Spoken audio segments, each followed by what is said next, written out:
1,00,000 మంది శివభక్తులతో కలిసి మహారుద్రాక్ష పూజలో పాల్గొనండి. వెంటనే కాల్ చేసి మీ పేరును నమోదు చేసుకోండి. నమస్తే, welcome back to Suman TV. Present మనతో పాటు ఉన్నారు motivational speaker, family counsellor, public speaker Rajani Ramma garu. నమస్తే మ్యామ్. నమస్తే నవీన. మేడం, కొన్ని సంఘటనల గురించి మాట్లాడుకుంటే అంటే అసలు దీని గురించి మాట్లాడాలా, ఇలాంటి న్యూసెస్ కూడా వస్తాయని చాలా వచ్చాయి. కానీ ఏంటంటే దీనికి ఎక్కడ కూడా మనం ఏమంటారు కట్టడి వేయడం అనేది లేదు, జరగట్లేదు. పనిష్మెంట్స్ అనేవి ఇమీడియట్లీ రాకపోవడం వల్ల కూడా కొన్ని బాగా జరుగుతున్నాయని మనం చాలా వీడియోలో మాట్లాడుకున్నాం. మరి రీసెంట్గా న్యూస్ చూస్తే ఖమ్మం డిస్టిక్లో జరిగినటువంటిది కన్న తల్లి పైనే కొడుకు చేసినటువంటి దారుణం అఘాయిత్యం అనమాట. ఎన్నో చూస్తున్నాం మనం సంఘటనలు. అంటే తల్లి పైన కొడుకు అంటే మద్యం తాగితే ఇంకా మద్యం మత్తులో తల్లి, చెల్లి, భార్య ఇంకా ఏం సంబంధాలు తెలియవా వాళ్ళకి, ఆ తల్లి చెప్తుంది చాలా. మరి ఒక్క సైజ్ నుంచి మాట్లాడుకుంటే అంటే అవేర్నెస్గా ఏం చెప్పొచ్చు అంటారు? అవును, భద్రాచలం తాలూకా పాల్వంచ అయితే అక్కడ ఆ గ్రామంలో జరిగిన అతి దారుణమైన సంఘటన తల్లి మీద అటాక్ చేయటం. ఇప్పుడు ఇలాంటివి నవీన మనం డైరెక్ట్గా మాట్లాడుకోవాలంటే ఈ చుట్టుపక్కల జరుగుతున్నాయి. ఇప్పుడు ప్రజెంట్ నేను ఒక కేసు డీల్ చేస్తున్నాను.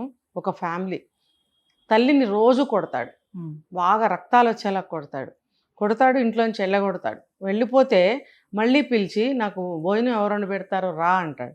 వెళ్ళంగానే కొడతాడు. తండ్రి పక్కన చూస్తూ కూర్చుంటాడు. ఏమన్నంటే తండ్రిని కూడా కొడతాడు, లేదంటే తల్లిని బాగా కొడుతుంటాడు. అతని భార్య ఏమో ఊళ్ళోకి వెళ్ళి కూర్చుంటుంది. ఎవ్రీ 1st తారీఖు వచ్చి శాలరీస్ తీసుకొని వెళ్ళిపోతుంది. మరి ఈయనేమో తల్లిని హింసలా పెడుతుంటాడు. అదేంటి అని అడిగితే అంటే తప్పు ఎక్కడుందో నేను ఒకసారి చెప్తున్నా. ఇప్పుడు అతిగారావం, అతి అనకపోయినా కొడుకు కదా, కొడుకు బాగుండాలి. ఎంతసేపటికి కొంతమంది కొడుకు బాగుండాలి, కూతుళ్ళు ఏమైపోయినా పర్వాలేదు.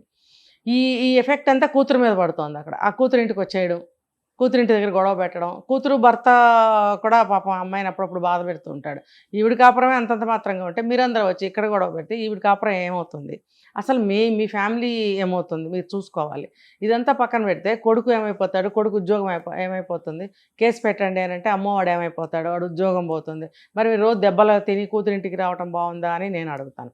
సో ఇలా చాలా జరుగుతున్నాయి అన్నమాట.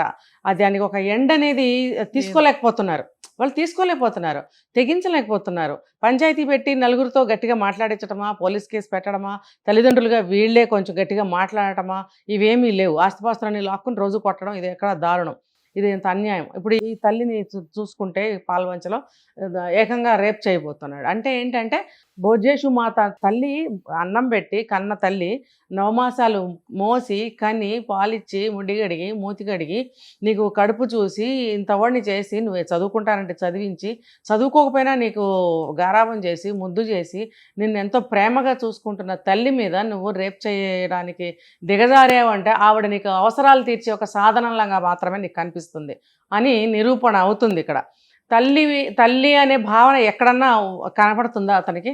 ఎంతసేపు అవసరాలు తీర్చే ఒక సాధనంగానే చూశాడని నాకు అనిపిస్తుంది. ఇలా ప్రవర్తన కొంతకాలంగా మారుతుంది, వీడు ఇలా తయారవుతున్నాడు అని అన్నప్పుడు వీళ్ళు కూడా గట్టి యాక్షన్ తీసుకోవాలి. నువ్వు బ్రతుకు అని చెప్పి పంపించాలి బయటికి. మంచితనం మీదే, మీరేం కొట్లాడద్దు, వేరే యుద్ధాలు ఏం చేయొద్దు, శత్రుత్వాలు ఏం పెంచుకోవద్దు. తండ్రి కూడా ఉన్నాడు అక్కడ, మీరు గమనిస్తే. మేబీ ఆటో తండ్రిదేనేమో, డ్రైవింగ్ సీట్లో కూర్చున్నాడు. నువ్వు తండ్రివే అంటే నిదానంగా అవునని చెప్తున్నాడు. కానీ ఇంత ఘటన జరిగింది అని ఏమాత్రం అతను సీరియస్గా మాట్లాడటం లేదు. నేను చెప్పిన కేసులో కూడా తండ్రి సైలెంట్గా కూర్చున్నాడు. అంటే ఏంటి, నేను బాగానే ఉన్నాను పర్వాలేదు అనుకుంటున్నారా తండ్రులు? దీనికి వెనక ఇంకో సంగతి చెప్తే, గతంలో వీళ్ళు కూడా తాగొచ్చి భార్యని కొట్టడం వల్లనే ఈ కొడుకులు కూడా ఈ రకంగా తయారయ్యి ఎంత చదువుకుని ఎంత 1,50,000 జీతం అట అబ్బాయికి. నేను చెప్పిన కేసు ఒక సాఫ్ట్వేర్ ఇంజనీరు, ఏ చిన్న చితక ఏం కాదు. మరి ఆ కోడలు కూడా చదువుకుంది, మరి మన ఇన్స్టాలో రీల్స్ కూడా చేస్తుంది. ఆవిడ చేస్తూ ఆ కొడుకు కోడలు ఈ రకంగా ఆవిడ చేయటం ఏంటి చెప్పండి?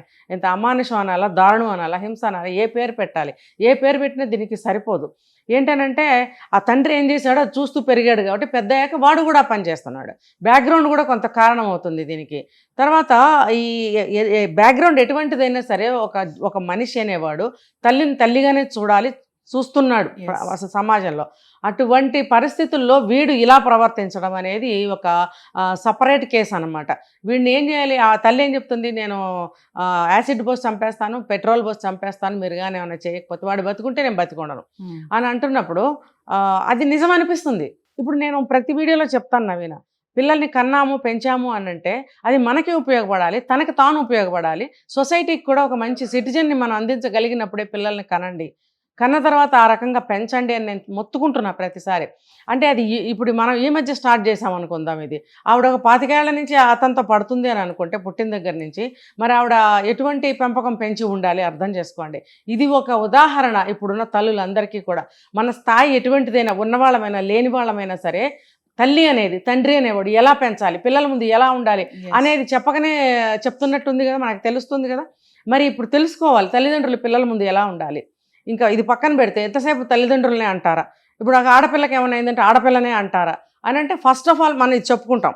తర్వాత ఏంటంటే వాడు ఒక మృగంలాగా ప్రవర్తిస్తున్నాడు. మృగంలాగా ప్రవర్తించి ఉచ్చం నీచం మర్చిపోయి దిగజారిపోయి తల్లి మీద అటాక్ చేస్తున్నాడు. అంటే మద్యం మత్తులో ఏం తెలియటం లేదు, ఏమీ తెలియటం లేదు. వాడు గంజాయి కూడా తీసుకుంటాడట. ఆ ఊళ్ళో గంజాయి తీసుకునే వాళ్ళు చాలా మంది ఉన్నారు. మీరు గనక అనుమతిస్తే, మీరు గనక సహకరిస్తే నేను ఆ స్పాట్స్ అన్ని చూపిస్తానని చెప్పి అతను ఒక అబ్బాయి చెప్తున్నాడు. అక్కడ ఎవిడెన్స్ చెప్తున్నాడు. అతను మేబీ ఆ చెల్లెలు కొడుకు ఎవరో ఒక అతను చెప్తున్నాడు. అతనికి కూడా కాలుకి దెబ్బలు తగిలినాయి, కాలుకి ఏదో కట్టుకుంటున్నాడు ఆవిడని సేవ్ చేసే క్రమంలో. ఆవిడకి కన్ను ఉబ్బిపోయి ముక్కులోంచి రక్తం వచ్చేసి కన్ను కనబడటం లేదు, వీపంతా కొట్టాడు, రక్కాడు, కొరికాడట. ఆడు మనిషి రాక్షసుడు అండి వాడు.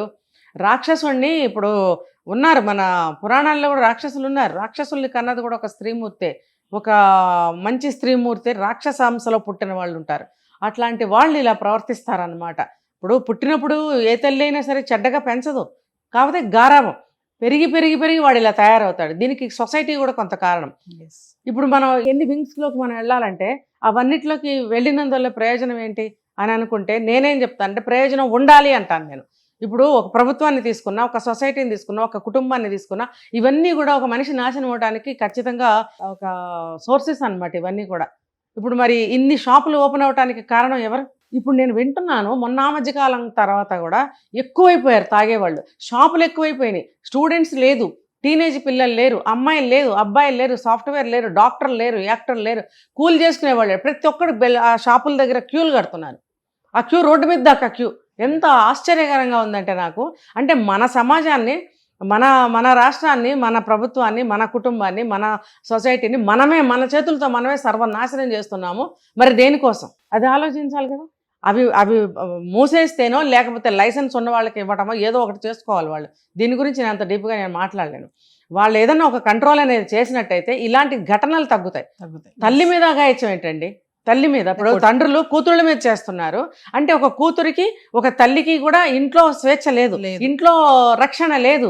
అంటే ఇప్పుడు బయటకు వెళ్తే ఏదైనా జరుగుతుంది, జాగ్రత్త జాగ్రత్త జాగ్రత్త అని చెప్తున్నాం రోజు మొత్తుకొని. ఇవాళ నేను ట్రెండ్ మార్చి చెప్తున్నాను, ఇంట్లో ఉన్న వాళ్ళకి కూడా రక్షణ లేకపోతే ఎవరు రెస్పాన్సిబిలిటీ? ఇప్పుడు బయటకు వెళ్తే మీరు ఇలా ఉన్నారు అలా ఉన్నారు, జాగ్రత్తగా వెళ్ళండి, మీరు ఎలా ఉండబట్టి అలా జరిగింది అంటే మనం ఒక కోణంలో నుంచి మనం చెప్పాం అది. మరి ఇప్పుడు ఈ కోణంలో నుంచి ఇంట్లో ఉన్న ఆడదానికి తల్లికి రక్షణ లేదు, చెల్లికి రక్షణ లేదు, కూతురికి రక్షణ లేదు, ఆ కుటుంబ సభ్యుల నుంచే రక్షణ లేదు అని అంటే మరి తప్పు ఎవరిది అనాలి? ఆ స్త్రీదా? ఇప్పుడు చెప్పండి సమాధానం. సొసైటీలో ఎవరిది తప్పు? ఏదేమైనా మేడం, అంటే సొసైటీలో కొన్ని సంఘటనలు మాట్లాడలేకపోతున్నాం ఇలాంటివి. అంటే తల్లిదండ్రులు కొట్టే వాళ్ళని చూసాం, మనం రోడ్డు మీద వదిలేసే వాళ్ళని చూసాం. ఇప్పుడు ఏంటంటే ఎంత దిగజారిపోయారంటే చూడండి, మద్యం మత్తులో తల్లిపైనే అంటే ఇంకా మీరు అన్నట్టుగానే మరి ఆడవాళ్ళకి ఎక్కడ స్వేచ్ఛ ఉంది? స్వేచ్ఛ అంటారు, మరి ఇంట్లో లేదు రక్షణ లేదు, స్వేచ్ఛ ఎప్పుడూ లేదు. డబ్బు సంపాదిస్తున్నారు, ఎంతవరకు స్వేచ్ఛగా ఉన్నారో ఆ అమ్మాయిలను అందరిని పిలిచి అడగాలి, రక్షణ అనేది లేదు. సో ఏదేమైనా మేడం మీరు అన్నట్టుగానే రక్షణ స్వేచ్ఛ అన్నారు చూసారా, దీని గురించి మనం ఒక టాపిక్ చెయ్యాలి ఖచ్చితంగా. రక్షణ వేరు, స్వేచ్ఛ అనేది స్వేచ్ఛ ఎప్పుడూ లేదనుకోండి. మరి మహిళలు అన్నింటిలో ముందున్నారని చెప్పడమే కానీ మరి నిజంగా ఉన్నారా లేదనేది మనం ఒక వీడియోలో మాట్లాడుకోవాలి ఖచ్చితంగా. Thank you.